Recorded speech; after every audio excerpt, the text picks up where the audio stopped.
हमारा अगला टॉपिक था, ये था, हम लोग देख रहे थे न्यायपालिका में नवाचार को।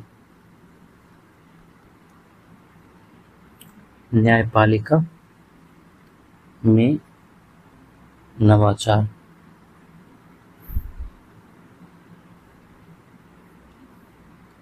Innovation in judiciary.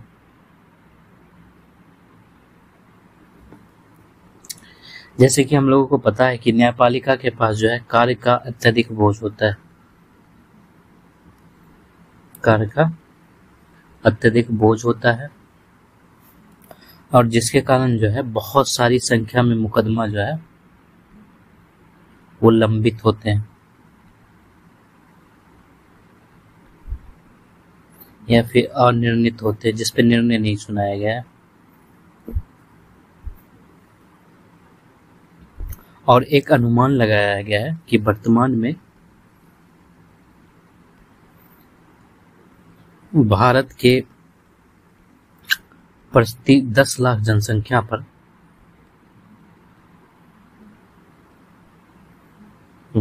पर सिर्फ 12 न्यायाधीश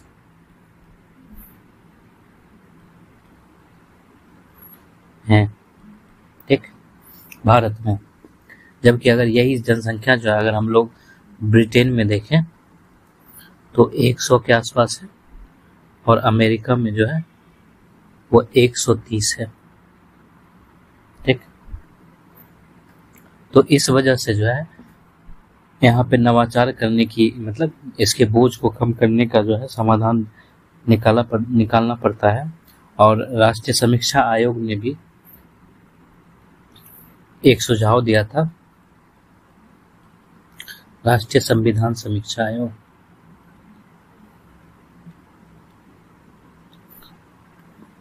संविधान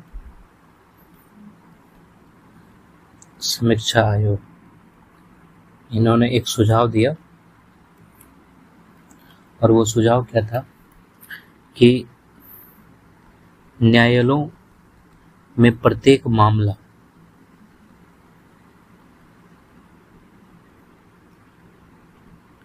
निपटाने की एक निश्चित अवधि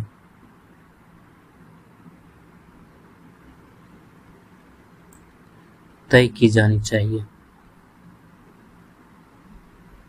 ठीक है।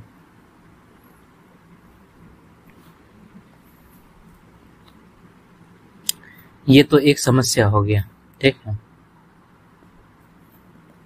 अब जैसे देखते हैं इसके वैकल्पिक समाधान क्या क्या निकाले हैं न्यायालय ने।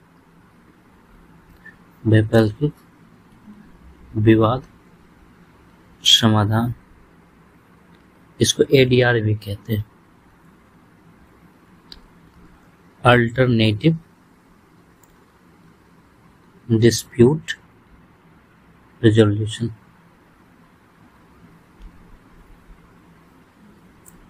ठीक है। तो वैकल्पिक विवाद की समाधान की प्रणाली जो है ना तो भारत के लिए ये नई है, ना ही विश्व के लिए है। और इसका सरल सा अर्थ होता है कि जिन पक्षों में विवाद है वे न्यायालय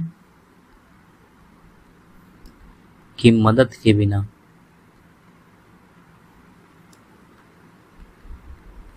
आपस में ही या कुछ अनौपचारिक मध्यस्थों की सहायता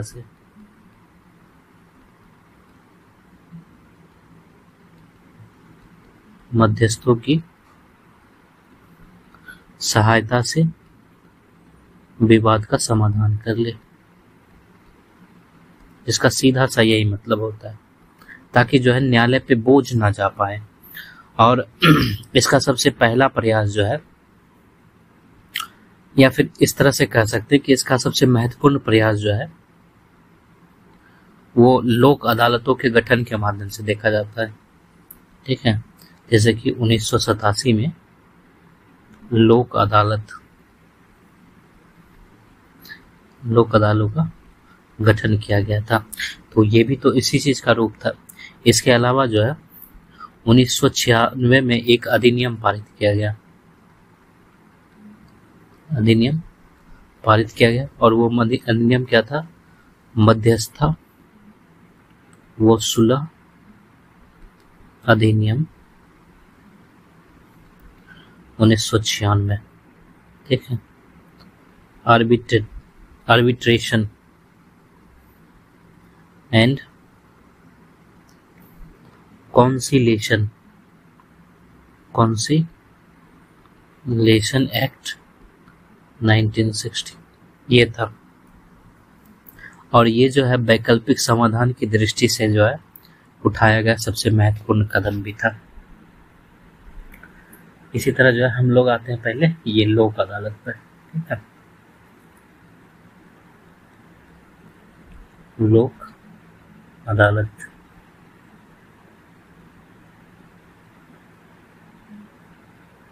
ये सब छोटे छोटे टॉपिक्स है, चैप्टर खत्म हो चुका है। इसकी व्यवस्था जो है लोक अदालत की व्यवस्था ये विधिक सेवा प्राधिकरण अधिनियम के तहत लागू की गई थी। विधिक सेवा प्राधिकरण अधिनियम, ठीक है, 1987 का था ये।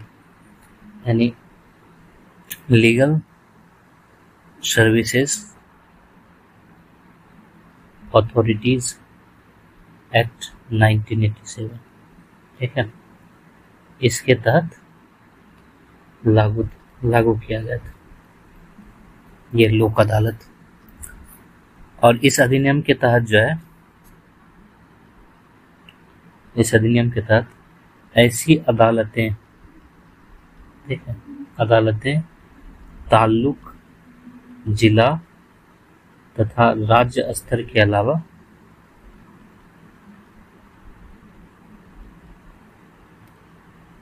उच्च न्यायालय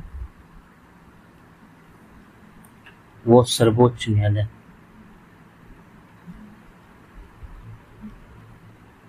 द्वारा भी आयोजित किए जाने का प्रावधान किया गया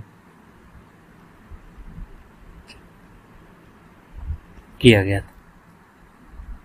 और आगे जाके जो है 2002 में इस अधिनियम में संशोधन भी किया गया। ठीक है, और संशोधन करके जो है अस्थाई लोक अदालत का प्रावधान किया गया। लोक अदालत का प्रावधान, ठीक है, इसको परमानेंट, स्थायी है, परमानेंट लोक अदालत, इसका प्रावधान किया गया।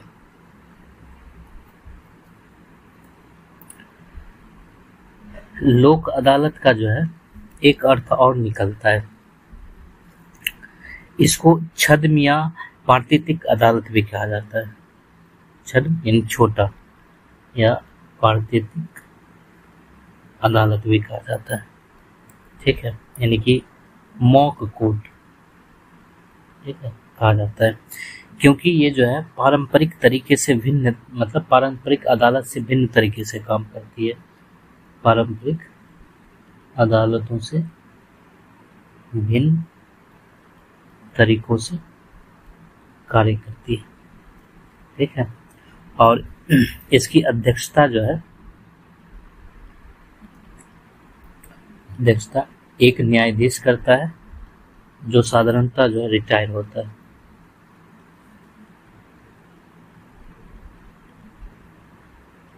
सेवानिवृत्त थे। ठीक है, और इसमें 2 सदस्य भी होता है। ठीक है, और इसमें वही एक जो है वकील होता है और दूसरा सामाजिक कार्यकर्ता होता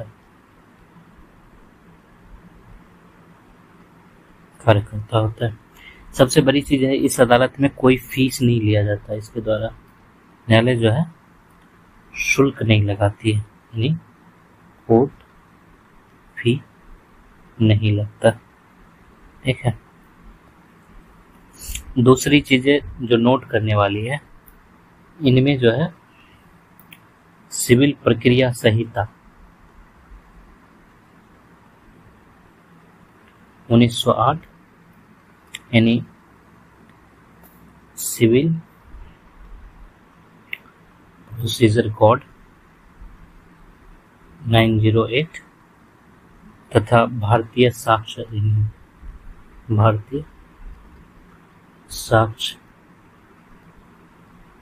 अधिनियम 1872, इंडियन एविडेंस एक्ट 1872। ठीक है, इसके नियमों को मानने की बाध्यता नहीं है, मानने की बाध्यता इस पे नहीं। ठीक है, दोनों पक्ष में क्या होता है कि न्यायालय सीधे बातचीत कर सकता है। ठीक है, दोनों पक्ष से, ठीक है, दोनों पक्ष जो है न्यायाधीश से सीधे बात कर सकता है,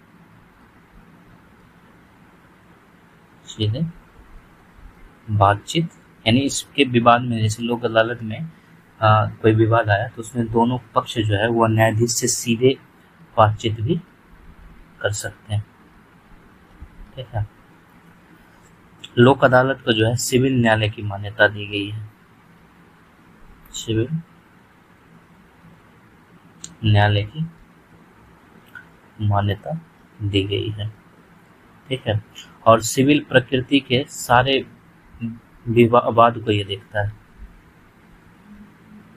लगभग सारे वाद लाए जाते हैं, लाए जा सकते हैं। ठीक है, और सिविल प्रकृति के जैसे कि एग्जाम्पल लेना चाहें तो जैसे कि विवाह संबंधी हो गया, ठीक है, इसी तरह भूमि संबंधी हो गया, संपत्ति के बंटवारे हो गए, ठीक है, बंटवारे से जुड़े विवाद हो गया, श्रम विवाद हो गया। ठीक है, ये सब लाए जा सकते हैं। ठीक है, और जो आपराधिक मामला है, ठीक है, आपराधिक मामला अगर ये समनीय प्रकृति का है, यानी कंपाउंडेबल,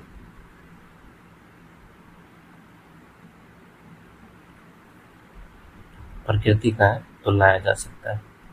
और हमने पहले बात कर चुके हैं कि समनीय प्रकृति क्या होता है। ठीक है, तो जैसे कि समनीय प्रकृति क्या होता है, तो समनीय यानी कि हमने इस पे पहले भी चर्चा की हुई, समनीय आपराधिक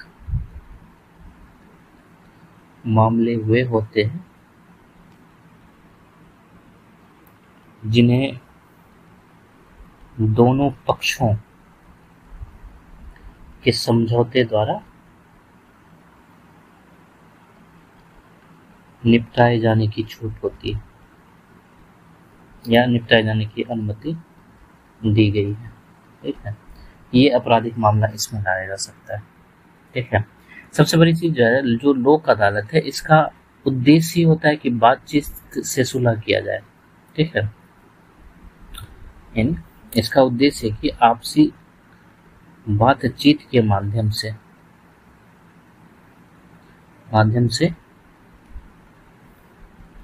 विवादों का समाधान किया जाए। ठीक है, ये चीजें रहती है। ठीक है, और यदि दोनों पक्ष सहमत हो तो किसी न्यायालय में पहले से चल रहे मामले को भी लोक अदालत में हस्तांतरित किया जा सकता है। ये भी एक बड़ी उपलब्धि है। ठीक है, यदि दोनों पक्ष सहमत हो तो किसी न्यायालय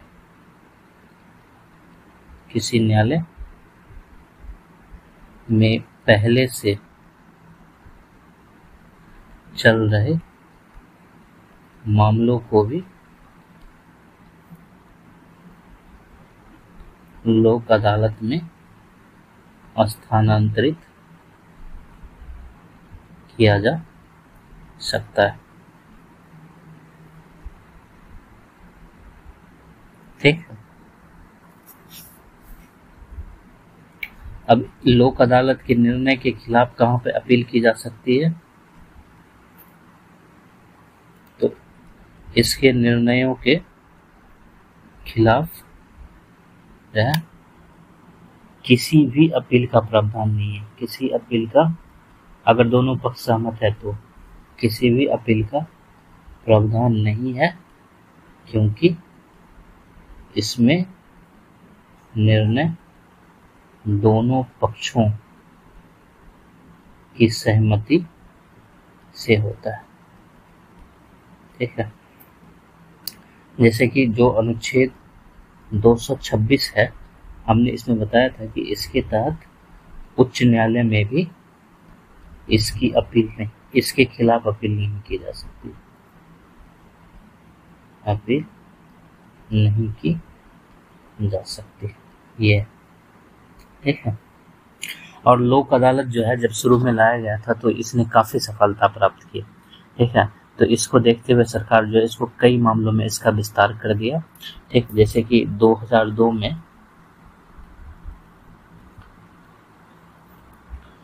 विधिक सेवाएं प्राधिकरण अधिनियम 1987, ठीक है, लीगल सर्विसेज अथॉरिटीज एक्ट 1987, ठीक है, इसमें संशोधन किया गया और हमने इस पे चर्चा की थी। इसको संशोधन के माध्यम से जो है अस्थायी लोक अदालतों का प्रावधान किया गया, यानी परमानेंट लोक अदालत, इसका प्रावधान किया गया। और इसका संबंध किससे है? इसका संबंध है जन उपयोगी सेवाओं से। ठीक है, और इस अदालत का उद्देश्य है कि अदालत में मामला जाने से पहले ही आपसी बातचीत के जरिए उसका समाधान निकाल लिया जाए। ठीक है,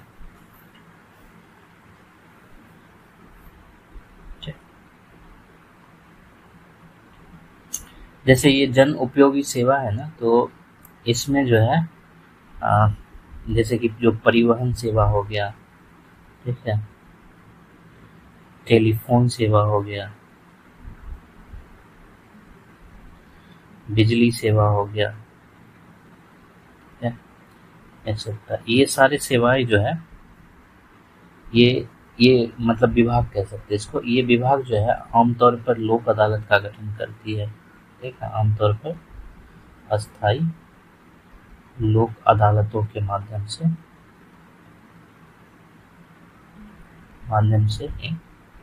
मामले निपटाए जाते हैं या निपटाने का प्रयास करती है। ठीक है,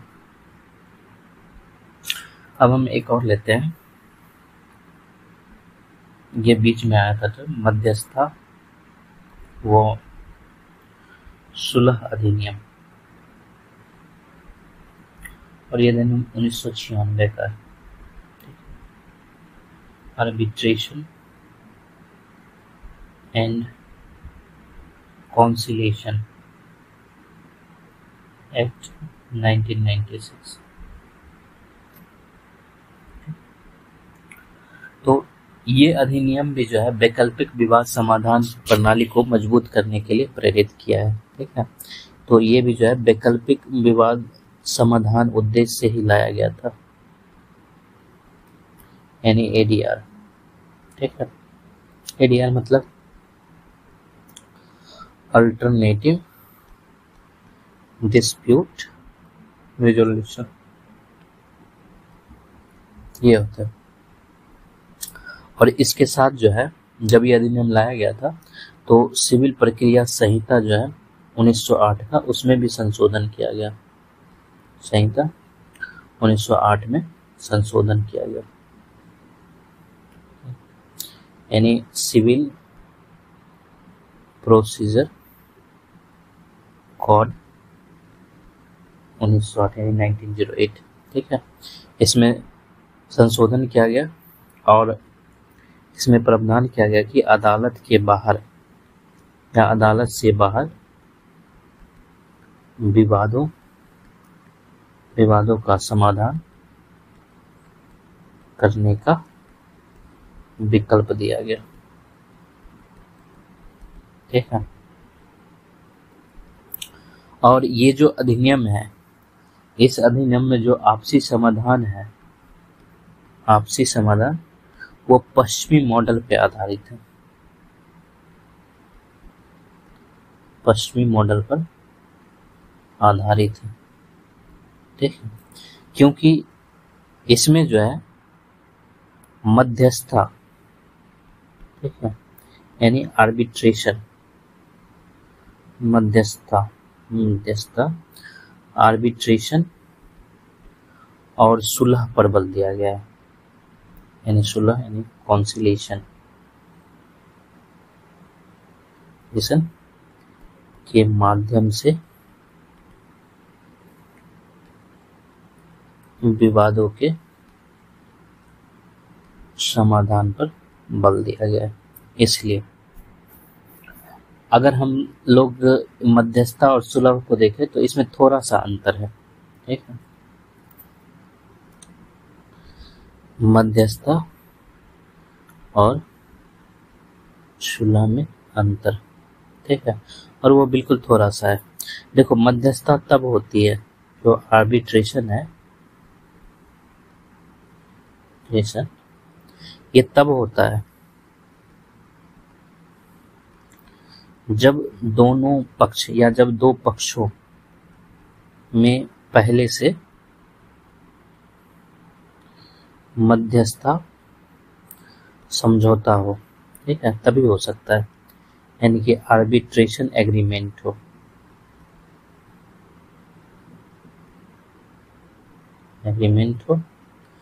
तथा उसमें लिखा हो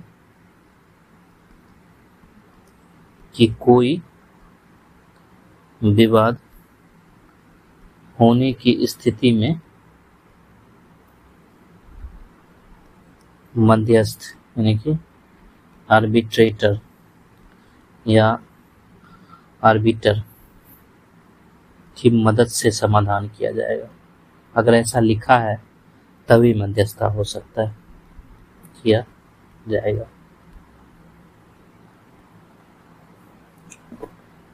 ठीक, और अगर मान लो कि कोई मध्यस्थता से संतुष्ट नहीं है, ठीक है, मध्यस्थता से अगर कोई पक्ष संतुष्ट नहीं है, ठीक है, ना हो तो वह जो है सिविल न्यायालय में अपील कर सकता है।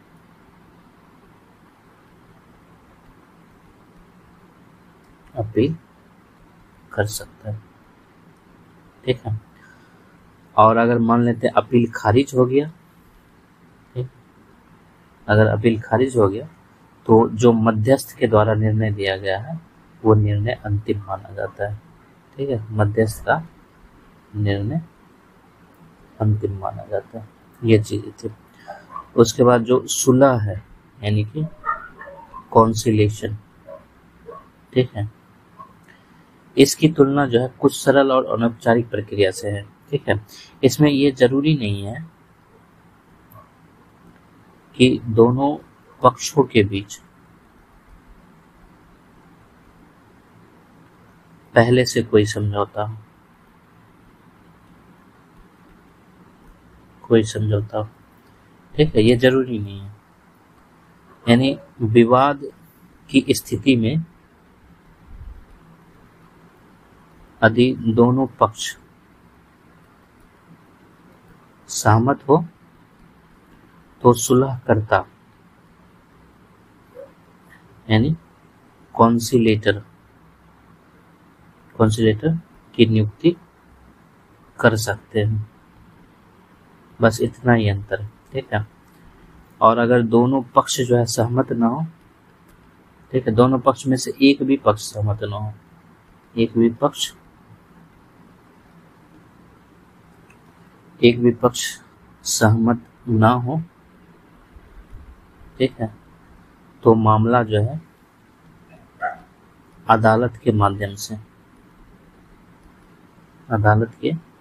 माध्यम से सुलझाया जा सकता है या सुलझाया जाता है, ठीक है। ये चीजें हैं।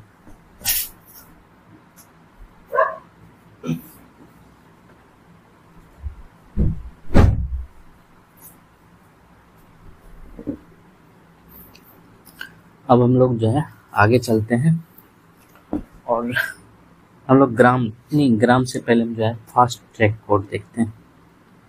फास्ट ट्रैक न्यायालय, फास्ट ट्रैक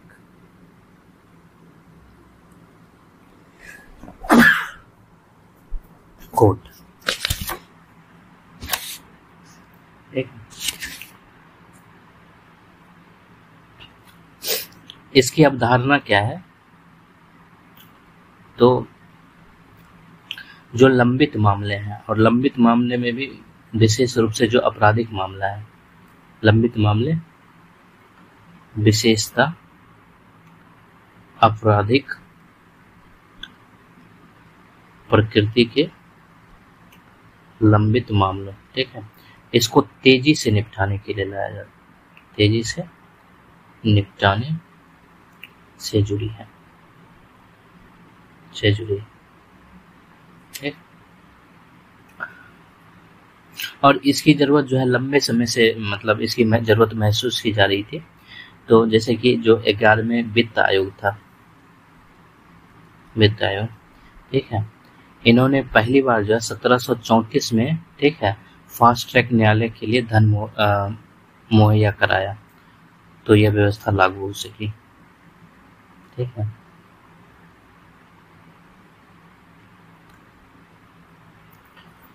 और ये अदालत जो है आरंभ में जो है प्रायोगिक तौर पर 5 वर्षों के लिए स्थापित की गई थी, के लिए ये स्थापित, ठीक है।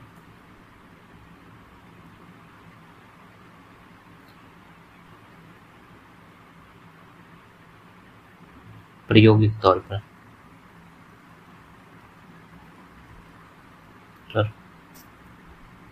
ठीक है। और इसमें सबसे पहले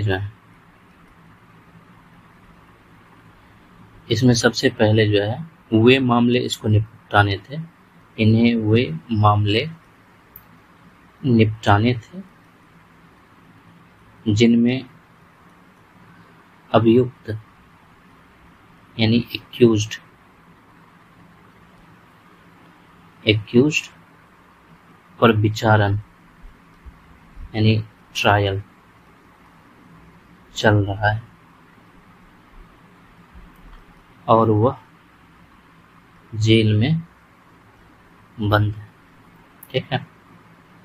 और उस वक्त अनुमान लगाया जा रहा था कि लगभग 2 लाख लोग जो है जेल में कैद होकर विचारण की प्रक्रिया से गुजर रहे हैं, जिनमें से अधिकांश के अपराध बहुत गंभीर नहीं है।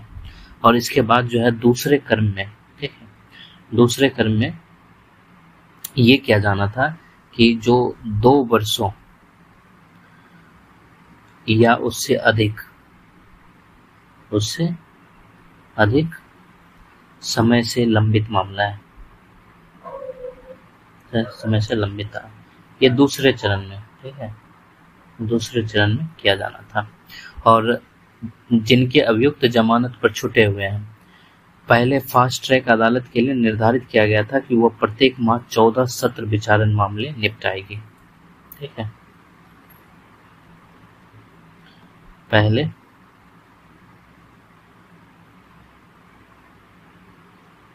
ठीक है, प्रत्येक फास्ट ट्रैक अदालत के लिए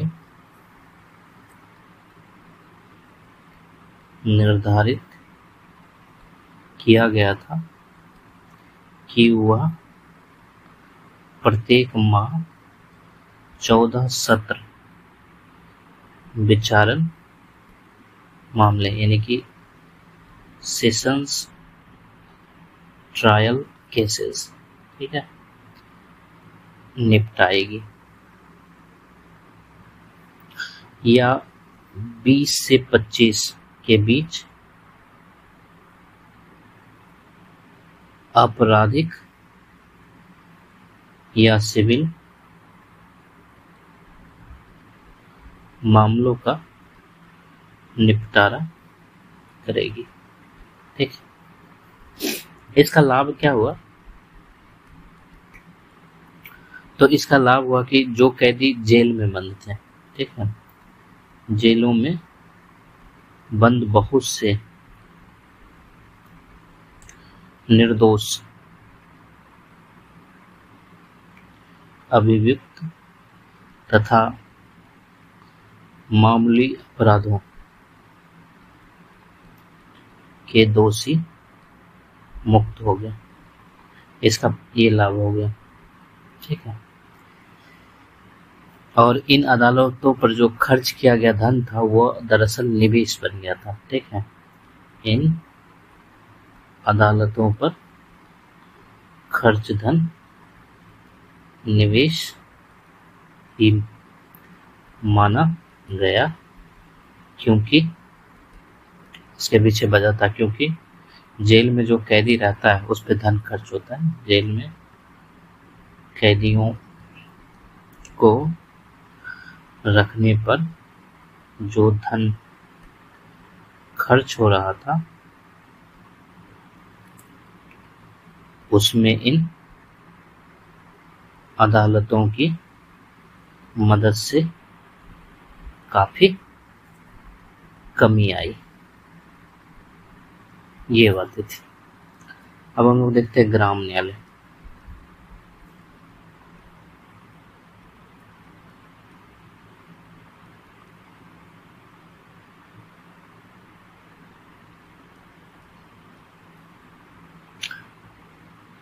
ग्राम न्यायालय तो 2008 में भारत सरकार के विधि एवं न्याय मंत्रालय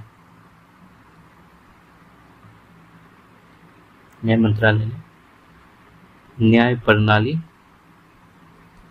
को आम जनता के निकट ले जाने के लिए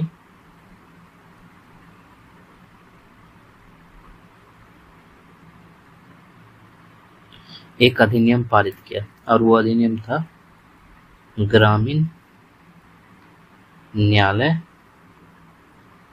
अधिनियम 2008, ठीक है, यानी द ग्राम न्यायालय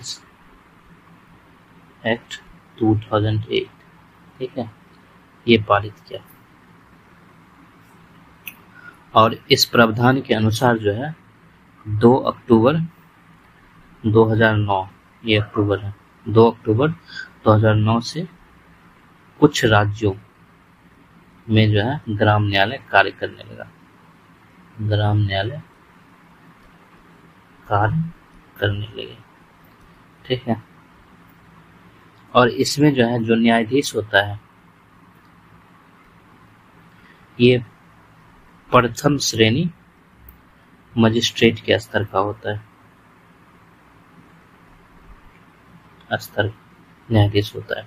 और इसका जो है एक पदनाम भी है इसके लिए स्पेशल, और पदनाम में जो है इसे न्यायाधिकारी कहा जाता है इसको, ठीक है।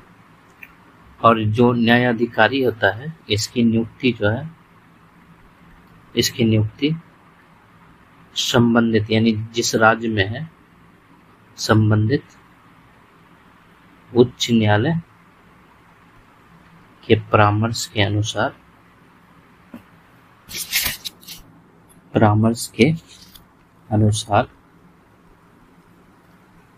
राज्य सरकार करती है।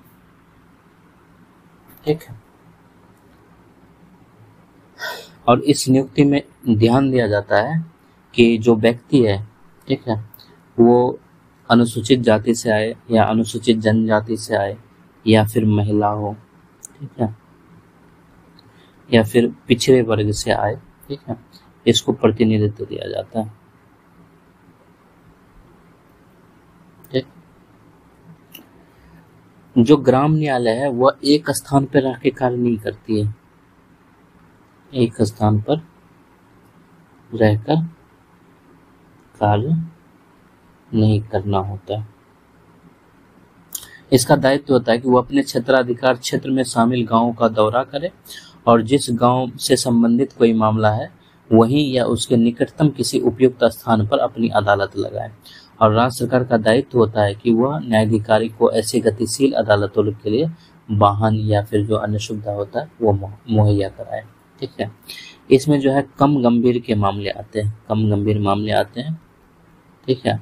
और वो सिविल मामला भी हो सकता है या आपराधिक भी हो सकता है, इन दोनों प्रकृति के मामलों को ये देखता है। ठीक है। और इसमें जो मामला है, ठीक है, इसकी सूची भी दी गई है और इसकी सूची जो है ग्राम न्यायालय अधिनियम में दिया गया। इन्हीं सूची के मामलों को वो देखता है। ठीक है। अगर सीधे तौर पर कहा जाए तो ये ऐसे आपराधिक मामले देखता है जिसमें 2 वर्षों से कम की सजा या 2 वर्षों की अधिकतम सजा का प्रावधान होता है। ठीक है। ये उसी को देखेगा जिसमें 2 वर्षों की अधिकतम, ठीक है, सजा का प्रावधान है। ठीक है। और जो सिविल मामले हैं इसके अंतर्गत जो है वो मुख्य रूप से देखता है जैसे कि न्यूनतम मजदूरी अधिनियम हो गया, और ये अधिनियम जो है 1948 का है। ठीक है। इससे जुड़े मामले को देखेगा। दूसरा जो है सिविल अधिकार संरक्षण अधिनियम हो गया, सिविल अधिकार संरक्षण अधिनियम, और ये अधिनियम जो है 1935 का, 1955 का है। ठीक है। और ये जो है जो बंधुआ मजदूरी है, बंधुआ मजदूरी उन्मूलन अधिनियम,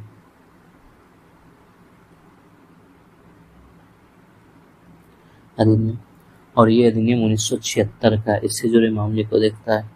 इसी तरह जो है जो समान मजदूरी अधिनियम है, मजदूरी अधिनियम है, और ये जो है ये भी 1976 का है।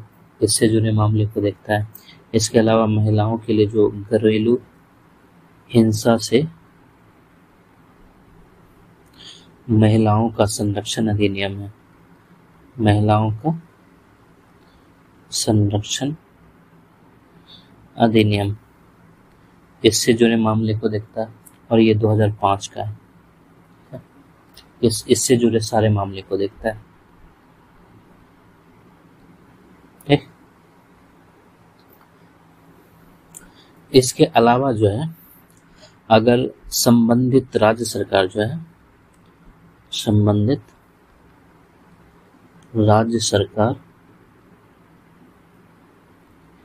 के कुछ कानूनों के तहत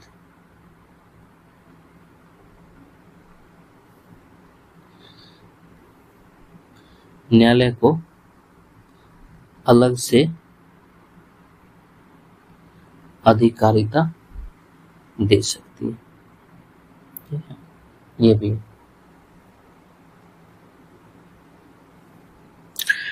इसमें जो न्यायाधिकारी होती है उसको ये कोशिश करना होता है कि सभी मामलों में जो है आपसी समझौते से मामला निपट जाए। ठीक है। जो न्यायाधिकारी होता है इसकी कोशिश रहती है कि जो अगर सिविल मामला है, ठीक है, तो इसमें जो है आपसी समझौते से निपटारा, ठीक है, ये रहता है। और अगर आपराधिक मामला है, ठीक है, तो इसको प्ली बार्गेनिंग के माध्यम से, ठीक है, plea bargaining, BAR, pre bargaining के माध्यम से अभियुक्तों को अपना अपराध स्वीकार करने का मौका देती है। अभियुक्तों को अपना अपराध स्वीकार करने का मौका दिया जाए, इसमें न्यायालय की ये कोशिश रहती है, ठीक है।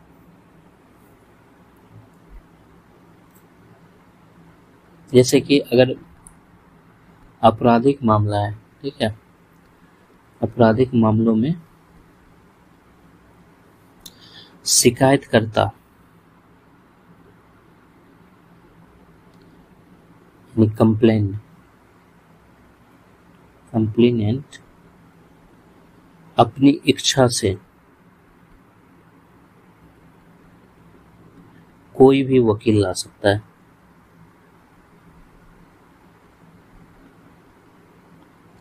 है, ठीक है। जो राज्य विधिक सेवा प्राधिकरण है,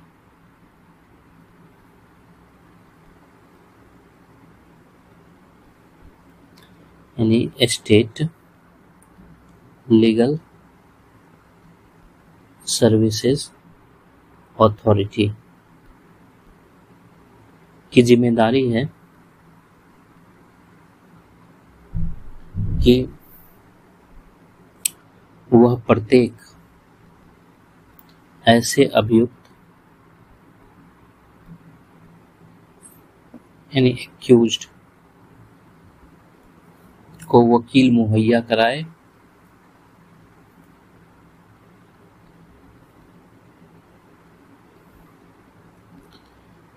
जो स्वयं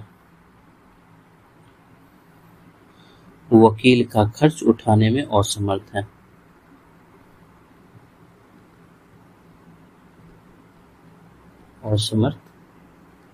या समर्थ नहीं है, ठीक है। और इस अधिनियम में कहा गया है, ठीक है, कि जो राज्य विधिक सेवा प्राधिकरण है,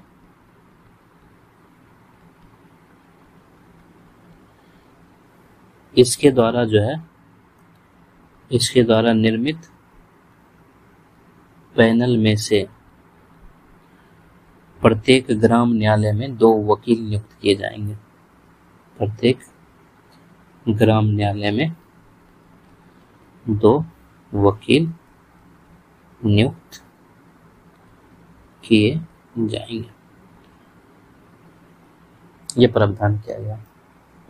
देखो, ग्राम न्यायालय की प्रक्रिया जो है ऐसी रखी गई है कि न्याय पारदर्शी तरीके से और तेज गति से मिले, क्योंकि अधिनियम में निर्देश है कि मामलों की सुनवाई प्रतिदिन होगी, ठीक, मामलों की सुनवाई जो है प्रतिदिन होगी, ठीक है, और विशिष्ट परिस्थितियों में ही उसे स्थगित किया जाएगा, और सभी निर्णय जो है खुले न्यायालय में सुनाए जाएंगे, और न्यायालय की निःशुल्क प्रतिलिपि दोनों पक्षों को उपलब्ध कराई जाएगी। ग्राम न्यायालय के निर्णय के विरुद्ध जिला न्यायाधीश में अपील किए जाने का प्रावधान है। ग्राम न्यायालय के निर्णय के विरुद्ध अपील कहाँ की जा सकती है?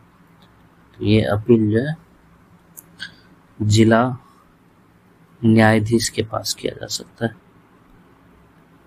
यानी कि डिस्ट्रिक्ट जज के पास किया जा सकता है। और अपील का अधिकार जो है ये सिविल मामलों में नहीं है, सिविल मामलों में अधिकार नहीं है, क्योंकि उसमें आपसी समझौते से निर्णय हुआ है, और विवादित राशि अगर 1000 से कम है तो ठीक है, आपसी समझौता प्लस विवादित राशि 1000 से कम। ठीक है, अगर विवादित राशि 1000 से कम है और समझौता जो है आपसी समझौता है तो सिविल मामलों में ये अधिकार नहीं दिया गया, मतलब ये जो है जिला न्यायाधीश के पास नहीं ले जाया सकता है। इसके अलावा जो है आपराधिक मामले में भी एक जो है नहीं अपील किया जा सकता है, में भी अपील नहीं किसके पास, जिला न्यायाधीश के पास। और उसमें भी जो है इसी तरह की चीजें, जैसे कि अगर अभियुक्त जो है अभियुक्त स्वयं अपराध स्वीकार कर ले, ठीक है, अपराध स्वीकार करे, या फिर जो है जिनमें 1000 रुपए से कम राशि का आर्थिक दंड हो, कम राशि का आर्थिक दंड हो। ठीक है, ये इसमें अभी जो है अपील का अधिकार नहीं दिया गया। ठीक है, लेकिन जो हमारा अनुच्छेद रीट वाला है, अनुच्छेद 32 और अनुच्छेद 226, ठीक है, इसके तहत जो है, इसके तहत क्या है, संवैधानिक उपचारों का अधिकार है, संवैधानिक उपचार प्राप्ति करने का अधिकार है। ठीक है, तो ये अधिकार जो है प्रत्येक नागरिक को प्राप्त है। ठीक है, तो इसके तहत वो अपील कर सकता है, ठीक, के पास। ठीक, जो ग्राम न्यायालय की व्यवस्था थी ये कब शुरू हुआ, तो ये जो है 2 अक्टूबर 2009 से शुरू हुआ। ठीक है, और सरकार ने दावा किया था कि 5000, ठीक है, ऐसे न्यायालय शुरू किए जाएंगे, शुरू किए जाएंगे। ठीक है, लेकिन अभी तक जो है 6 राज्यों में 159 ग्राम न्यायालय ही स्थापित किया गया। ठीक है, और ये आंकड़ा जो है ये लगभग 2020 के आसपास का है। ठीक, और इस 159 में जो है 151 ही कार्यरत है। ठीक है, और इसमें जो है खास तौर पे आते हैं मध्य प्रदेश इसमें शामिल है, राजस्थान में ये प्रावधान किया गया है, महाराष्ट्र में है, ठीक है, ओडिशा में ये किया गया है, झारखंड जो है, ठीक है, कर्नाटक है, ये इस मामले में जो है अग्रणी राज्य है। ठीक है, ठीक, ऐसे कुछ और राज्य हैं जिन्होंने बताया कि उसको ग्राम न्यायालय की जरूरत नहीं है, जैसे कि तमिलनाडु, ठीक है, उत्तराखंड हो गया, दिल्ली हो गया। ठीक है, इसके सरकारों ने बताया कि उन्हें ग्राम न्यायालयों की आवश्यकता नहीं है।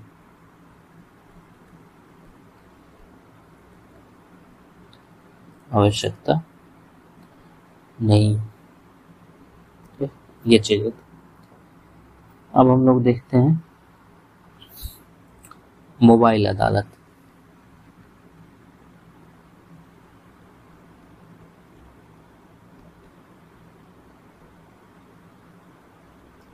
मोबाइल कोर्ट, ठीक, तो इसके जनक कौन है, इस अवधारणा के जनक जो है एपीजे अब्दुल कलाम है।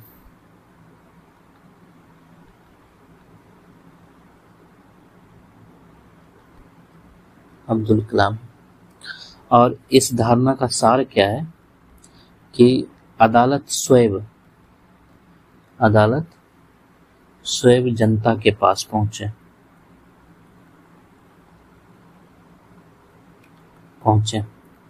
ताकि जनता को न्याय प्राप्त के लिए धन और समय ना खर्च करना पड़े, ना खर्च करना पड़े, ये इस अवधारणा पर कार्य करती है। और प्रायः ये अदालत जो है गांव से काफी दूर होता है और गरीब लोगों के लिए लंबी यात्रा करके बार बार अदालत पहुंचना कठिन और महंगा हो जाता है, तो इसलिए इसको लाया गया था। और इसका पहला प्रयोग जो है वो हरियाणा में किया गया। पहला प्रयोग 2007 में हरियाणा के मेवात जिले में किया गया।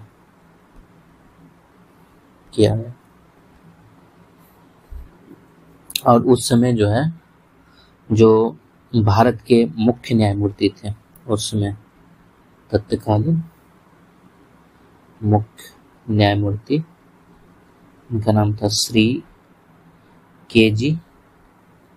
बालाकृष्णन, ये थे। और हरियाणा सरकार, ठीक है, और केंद्र सरकार तथा केंद्र सरकार, इन लोगों के सहयोग से जो है प्रयोग किया गया था हरियाणा में, ठीक है, मेवात जिला में किया गया था।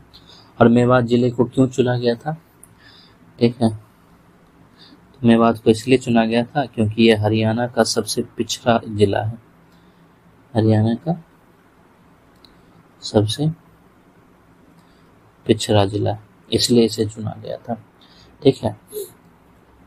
और जबकि मेवात जो है ये दिल्ली से काफी निकट है, दिल्ली से ये निकट है, इसके बावजूद जो है यहाँ पे शिक्षा का अभाव है, जागरूकता का अभाव है, ठीक है, ये सारा अभाव है यहाँ पे, ठीक है।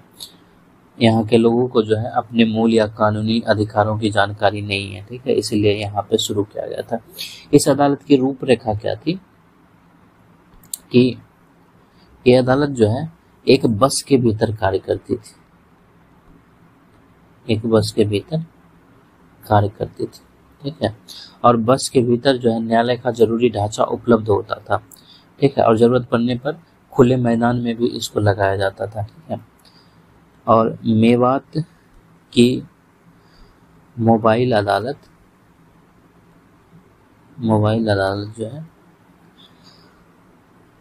सप्ताह में 4 दिन, ये दिन पूर्व घोषित हुआ करती थी, पहले से ही इसकी घोषणा कर दी जाती थी। पूर्व घोषित कार्यक्रम के अनुसार अलग अलग ब्लॉकों में बैठक करती, ठीक है। और बाकी जो 2 दिन बचा, ठीक है, 2 दिन जो है ये अस्थाई अदालत की तरह कार्य करती थी और 1 दिन छुट्टी रहता था, कार्य करती, ठीक है। इस अदालत की अध्यक्षता जो है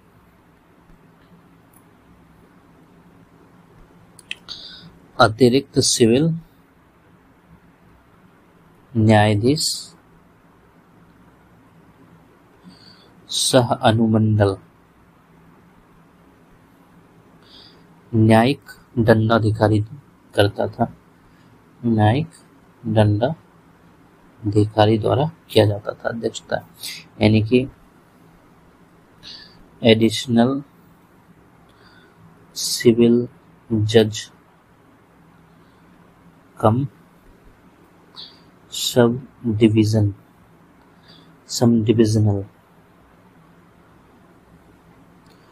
जुडिशियल मजिस्ट्रेट,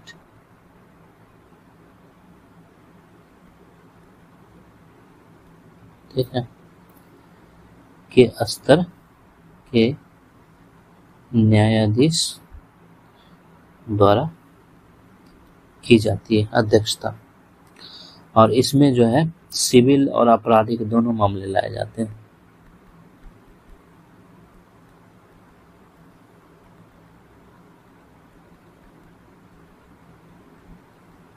सुनवाई का प्रावधान था, ठीक है।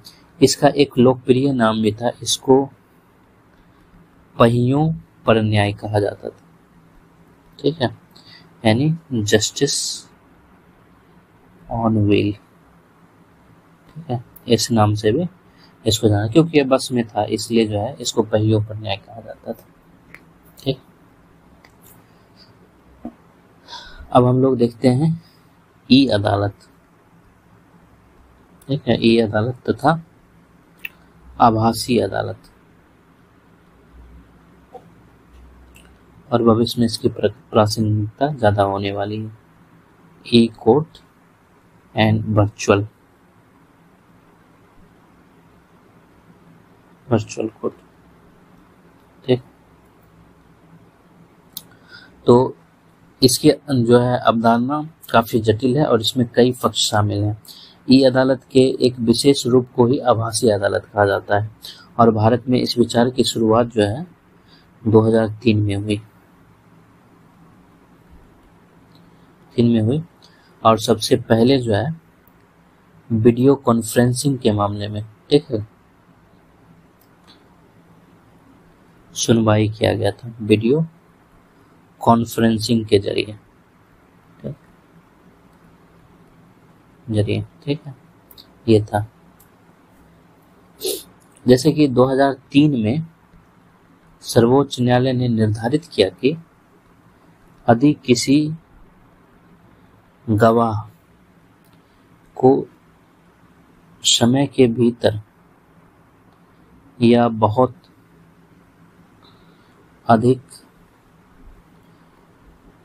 खर्चे के बिना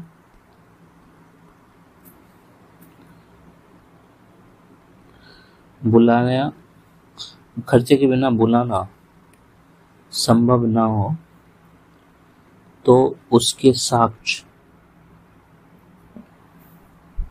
यानी एविडेंस का अभिलेखन यानी रिकॉर्डिंग वीडियो कॉन्फ्रेंसिंग के माध्यम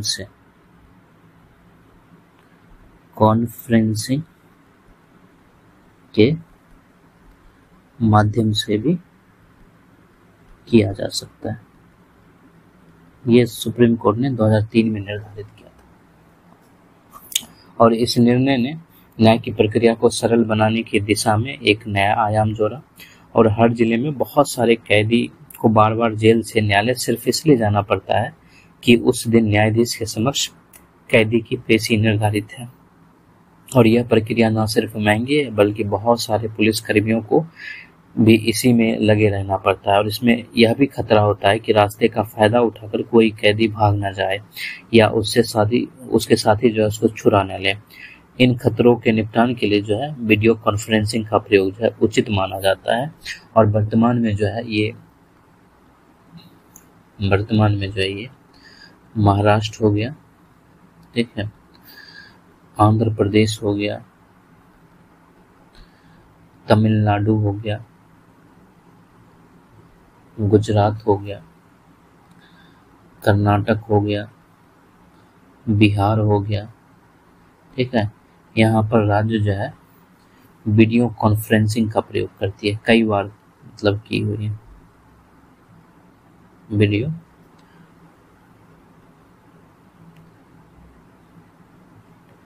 कॉन्फ्रेंसिंग प्रयोग, ठीक है। ये जो है वीडियो कॉन्फ्रेंसिंग के माध्यम से न्याय करता है, इसीलिए इसको दूरस्थ न्याय की संज्ञा भी दी जाती है। दूरस्थ न्याय यानी कि टेली जस्टिस, ठीक है, भी कहते हैं, ठीक। और 2004 में ई अदालतों के प्रयोग को आगे बढ़ाने के उद्देश्य से भारत के मुख्य न्यायमूर्ति की अध्यक्षता में एक ई समिति भी गठित की गई थी। ई समिति जो है 2004 में गठित हुई थी और इसकी अध्यक्षता जो है वो भारत के मुख्य न्यायमूर्ति कर रहे थे, ठीक। अब हम लोग देखते हैं आगे विधिक सहायता क्लिनिक।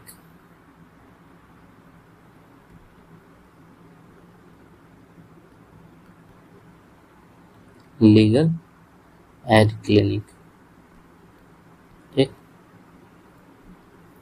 ये क्या होता है? जैसे कि हमने देखा था कि 1987 में विधिक सेवा प्राधिकरण अधिनियम पारित किया गया था, ठीक है। 1987 में विधिक सेवा प्राधिकरण अधिनियम पारित किया गया, और इसके पारित करने का उद्देश्य क्या था? इसको जैसे कि इसको लीगल सर्विसेज अथॉरिटीज एक्ट 1987 कहते हैं, ठीक है। इसका उद्देश्य क्या था कि न्याय को आम आदमी तक पहुंचाने, ठीक है, आम आदमी तक पहुंचाने के लिए लाया गया था, ठीक है। और इसके तहत जनता को कानून संबंधी सेवाएं देने के लिए विभिन्न स्तर पर कुछ समितियां गठित करने का प्रावधान किया गया था, जैसे कि केंद्र के स्तर पर जो है, ठीक है, राष्ट्रीय विधिक सेवा प्राधिकरण बनाया गया, यानी कि नेशनल लीगल सर्विसेज अथॉरिटी बनाया गया, ठीक है। और इसका संक्षिप्त नाम जो है नालसा था, ठीक है, ये नालसा से नाम से जाना गया, ठीक है। और ऐसे ही प्राधिकरण जो है वो राज्य स्तर पे भी बनाया गया, जिला स्तर पे भी बनाया गया, और मंडल स्तर पे भी बनाया गया। और इस प्राधिकरण की सहायता के लिए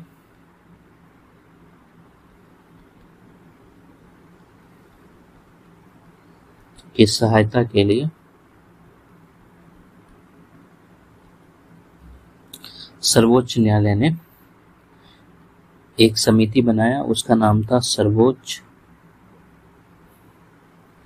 न्यायालय विधिक सेवा समिति। ये सर्वोच्च न्यायालय ने बनाया था, यानी कि supreme court legal services committee, ये गठित की गई।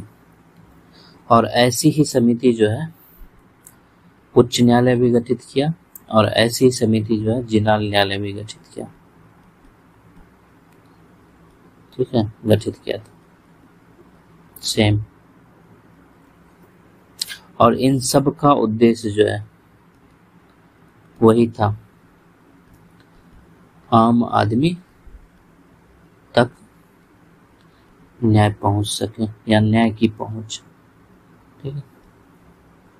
जैसे कि अगर हम लोग नालसा का जो ध्येय वाक्य था या उद्देश्य वाक्य था उसको देखें, तो वो उद्देश्य वाक्य यही था कि न्याय सबके लिए, ये उद्देश्य रखा गया था, यानी access to justice for all, ये सबके लिए, ठीक। जैसे कि एक चीज और देखा जा सकता है, जैसे ये जो है विधिक सहायता क्लिनिक, ठीक है, ये भी बिल्कुल इन्हीं तरह है, यानी कि आम जनता तक न्याय पहुंचाने वाला ही इसको कहा जा सकता है। इसी उद्देश्य से इसको भी लाया गया था, यानी लीगल एड क्लिनिक, ठीक है। और इसकी शुरुआत जो है 2010 में की गई, 2010 में किया गया। और ये जो है क्लिनिक लगभग प्राथमिक स्वास्थ्य केंद्र के ढांचे पर काम करता था, यानी कि जैसे कि प्राथमिक स्वास्थ्य केंद्र ग्रामीण स्तर पर स्वास्थ्य संबंधी बुनियादी जानकारी या सुविधा उपलब्ध कराती है, वैसे ही विधिक सहायता क्लिनिक जो है कानून की बुनियादी जानकारियां और सेवाएं प्रदान करता था, ठीक है। तो प्राथमिक स्वास्थ्य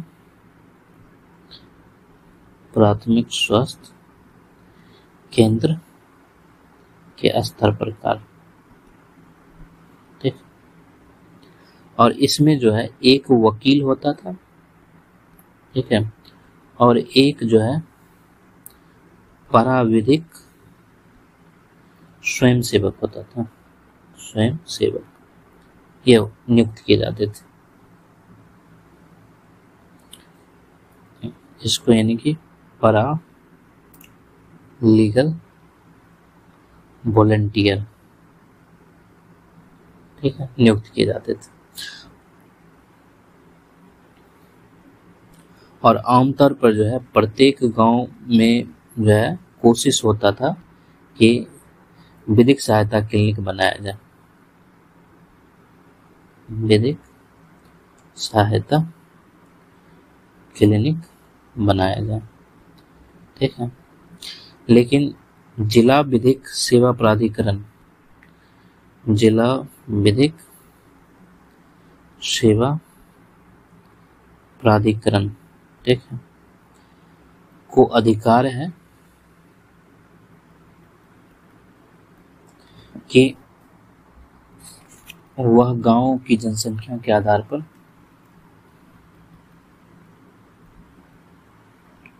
जनसंख्या के अनुसार 2 या अधिक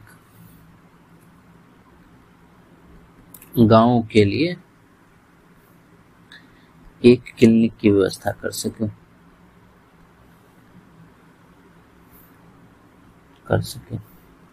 ठीक है।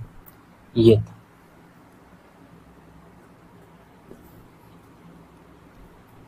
अब हमारा जो है वो आखिरी टॉपिक देखते हैं, ठीक है, और वो है दलील सौदेबाजी। बस इसको टर्म को समझना है क्योंकि ये पहले आया है प्ली बार्गेनिंग।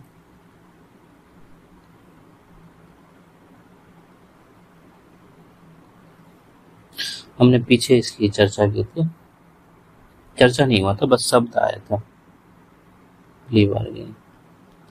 बस इसको देखना है, ये फिर चैप्टर खत्म हो जाएगा। इसका अर्थ क्या होता है? इसका अर्थ जो है उन समझौतों से है, उन समझौतों से है जिसके तहत किसी आपराधिक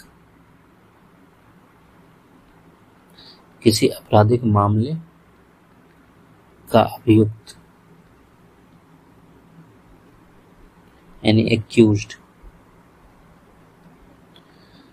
इस शर्त पर अपना अपराध कबूल कर लेता है, अपना अपराध कबूल कर लेता है कि उसे निर्धारित से कम सजा दी जाएगी, ठीक है, कम सजा दी जाएगी। इसी को प्ली बार्गेनिंग कहते हैं, ठीक है। और यह समझौता जो है बचाव पक्ष और अभियोजन पक्ष के बीच में होता है, ठीक है। यह समझौता जो है बचाव पक्ष यानी डिफेंडेंट, हमने देखा था बचाव पक्ष किसे कहते हैं, और अभियोजक पक्ष, अभियोजन,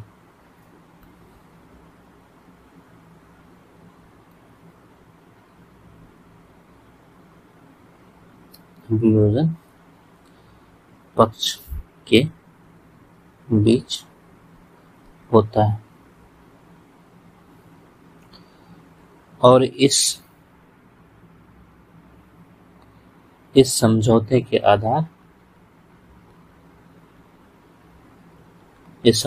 आधार पर दोनों पक्ष अदालत में अपनी बात रखते हैं।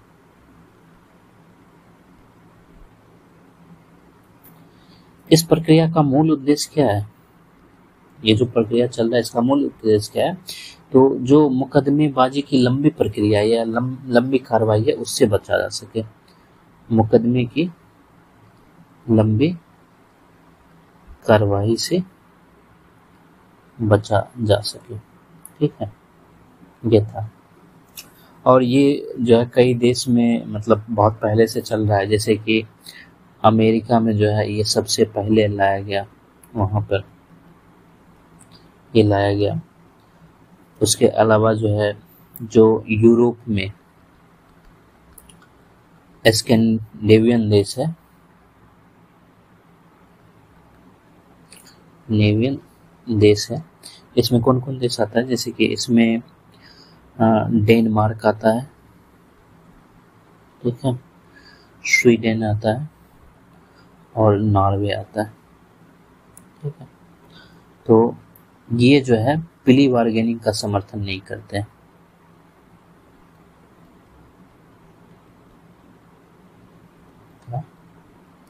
समर्थन नहीं करते, ठीक है। लेकिन इंग्लैंड और कुछ देश जो है धीरे धीरे उसकी प्रकृति बढ़ते गई और अंत में जैसे कि ऑस्ट्रेलिया जो है इसको स्वीकार लिया, ऑस्ट्रेलिया जो है इसको स्वीकार लिया, ठीक है। और भारत का जहां तक सवाल है तो इसको हम लोग देखते हैं। तो भारत जो है इसी उद्देश्य से, ठीक है, आपराधिक विधि संशोधन अधिनियम पारित किया, संशोधन अधिनियम 2005 पारित किया, यानी कि क्रिमिनल लॉ अमेंडमेंट एक्ट 2005 जो है पारित किया। और इसके अंतर्गत जो है जो आपराधिक प्रक्रिया संहिता था, आपराधिक प्रक्रिया संहिता यानी CRPC, ठीक है, इसमें एक नया अध्याय जोड़ा, नया अध्याय जोड़ा, ठीक है। और इस अध्याय का शीर्षक जो है वह प्ली बार्गेनिंग है, ठीक है।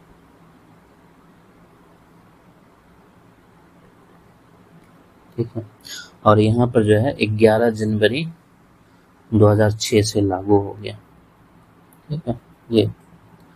और भारत में जो है प्ली बार्गेनिंग की व्यवस्था जो है सिर्फ उन मामलों में लाया जाता है, केवल उन मामलों पर लागू होती है जिनमें अधिकतम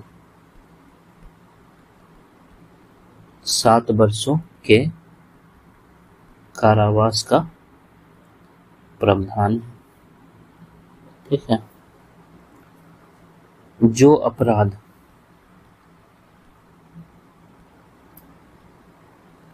महिलाओं या 14 वर्षों से कम आयु के बच्चों के विरुद्ध किए जाते हैं वे यहाँ नहीं सुलझाए जाते,